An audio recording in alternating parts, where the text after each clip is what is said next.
అందరికీ నమస్కారం. సూర్య న్యూస్ కి స్వాగతం. ఈ రోజు ముఖ్యాంశాలు. భారత రాజ్యాంగం నిర్మాత డాక్టర్ బాబాసాహెబ్ అంబేద్కర్ వర్ధంతి సందర్భంగా పిఠాపురం వైఎస్ఆర్సీపీ ఇన్ఛార్జ్ శ్రీమతి వంగా గీతా విశ్వనాథ్ ఈ రోజు పిఠాపురం రథాలపేట అంబేద్కర్ సెంటర్ నందు గల విగ్రహమునకు పూలమాలలు వేసి నివాళులర్పించారు. ఈ కార్యక్రమంలో పిఠాపురం మున్సిపల్ చైర్మన్ గండేపల్లి బాబీ మరియు వైస్ చైర్మన్లు, పిఠాపురం గొల్లప్రోలు పట్టణ కౌన్సిలర్లు, నియోజకవర్గ పార్టీ ప్రెసిడెంట్లు, గ్రామ సర్పంచులు, ఎంపీపీలు, ఎంపీటీసీ సభ్యులు మరియు వైఎస్ఆర్సీపీ కుటుంబ సభ్యులు పాల్గొన్నారు. భారతదేశ రాజ్యాంగ నిర్మాత మరి భారతదేశానికి ఒక దిక్సూచిగా నిలిచిన డాక్టర్ బిఆర్ అంబేద్కర్ గారి వర్ధంతి సందర్భంగా వైఎస్ఆర్సీపీ పార్టీ తరఫున పార్టీ కార్యాలయంలో, పిఠాపురం పార్టీ కార్యాలయంలో మా నాయకులు, ప్రజాప్రతినిధులు అందరి సమక్షంలో ఘనంగా నివాళులు అర్పించాం.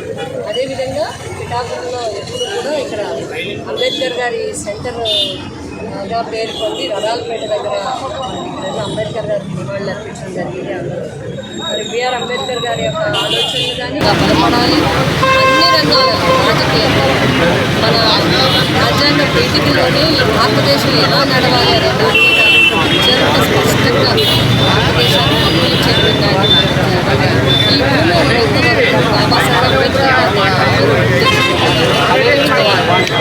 ఈరోజు ఎవరైతే బలహీన అట్టడుగు వర్గాలు ఎవరైతే ఉన్నారో ఈరోజు వాళ్ళు వాయిస్ వినిపించగలుగుతున్నారు, ఈరోజు ప్రజలలో ఉండగలుగుతున్నారు, ఈరోజు అందరితో సమానంగా పోరాటం చేయగలుగుతున్నారు, అందరితో సమానంగా ఉండగలుగుతున్నారు.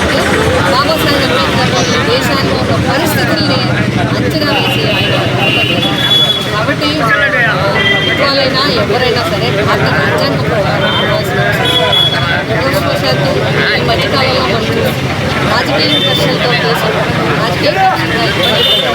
రాజకీయ కక్షలతో హక్కుల్ని కాదాల్సిన విధానాన్ని దీన్ని మేమందరం వైఎస్ఆర్సీపీ పార్టీ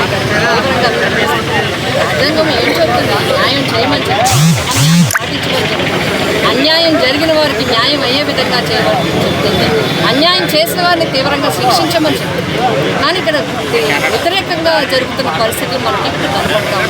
ఎందుకంటే ఈ మధ్యకాలంలో ఈ 4-5 నెలల్లో మహిళల మీద హత్యలు, అత్యాచారాలు, తీవ్రమైన దాడులు, ఎన్నో వందల కేసులు వస్తున్నా కూడా ఇంకా ప్రభుత్వాలు పట్టించుకోవాలి పరిస్థితులు,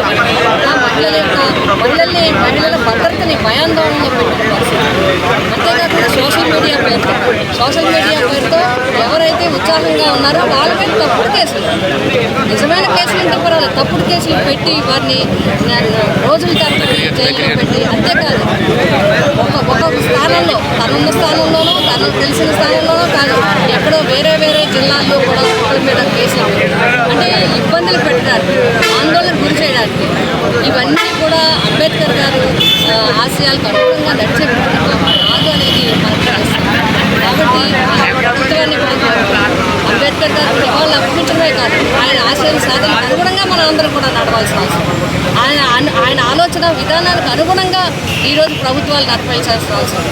వైఎస్ జగన్మోహన్ రెడ్డి గారు ముఖ్యమంత్రిగా ఉన్నప్పుడు దేశంలో ఎవరూ చేయనట్టుగా అందరికీ కూడా ఇర్రెస్పెక్ట్ ఆఫ్ పార్టీ, ఇర్రెస్పెక్ట్ ఆఫ్ క్యాస్ట్ అందరికీ కూడా, అందరి పేదలందరినీ కూడా అంబేద్కర్ గారి ఆలోచనలకు అనుగుణంగా ప్రభుత్వాన్ని నడిపించడం జరిగింది. ఇప్పుడు కూడా అలాగే చేయాలి. ఎవరైతే పేద వర్గాలు, అట్టడుగు వర్గాలు ఉన్నారో ఈరోజు ఎదురు చూస్తూ ఉన్నారు. మీరే ఎన్నికల్లో హామీ ఇచ్చే ఈ ప్రభుత్వాలు మేము వచ్చిన వెంటనే అన్నీ ఇస్తాం. పేద వర్గాలకి అమ్మఒడి లేదు, పేద వర్గాలకి పథకాలు లేవు, పేద వర్గాలకి ఇబ్బందులు ఉన్నాయి. ఒక పక్క రైతులు చూస్తే వాళ్ళకి ధాన్యానికి ధర లేదు, ఒక పక్క దళితులకి ఇప్పుడు నిన్న దళితులకి ఇచ్చే కరెంటు 200 రూపాయల కరెంటు కూడా పూర్తిగా తీసేసే పరిస్థితి వచ్చింది. ఇవన్నీ చూస్తున్నట్లయితే విధానం ఎక్కడ చెప్పే మాట ఒకటి, చేసే పని ఒకటి కనపడతాం. కాబట్టి అట్లా కాకుండా మేము అంబేద్కర్ గారికి నివాళులు అర్పించి వారి సమక్షం నుండి మేము కోరుతా ఉన్నాం.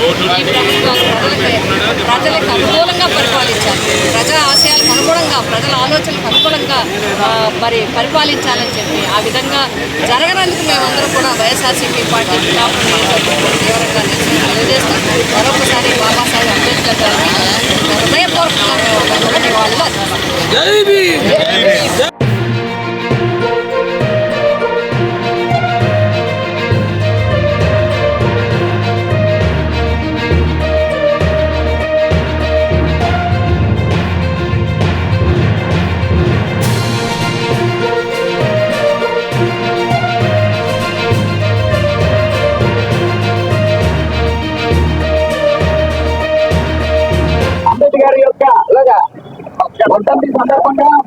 ముఖ్యమంత్రి గారికి జవాబు దక్కించి ఒక 2 నిమిషాలు మౌనం పాటించి ప్రధానమంత్రి కార్యక్రమం ముందుకు సాగుతామని అందరికీ కుటుంబ సభ్యులు మౌనం పాటించవలసిందిగా మీ అందరితో కూడా విజ్ఞప్తి చేస్తున్నాం.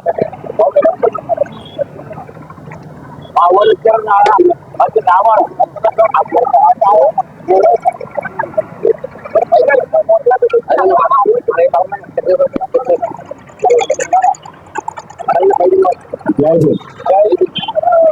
కార్యక్రమంలో మొదటి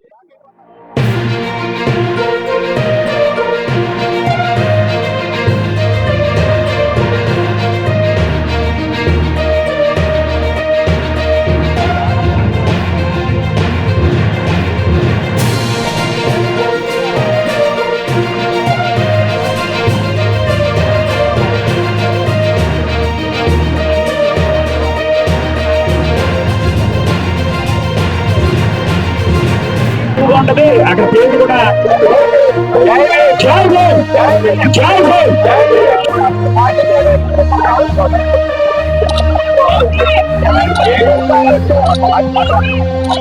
మోహన్ గారు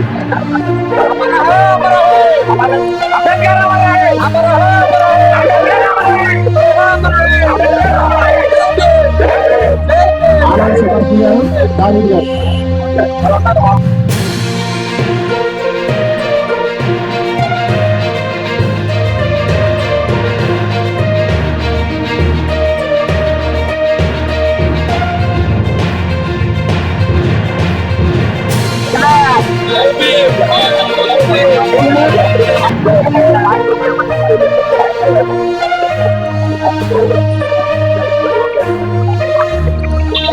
Thank you.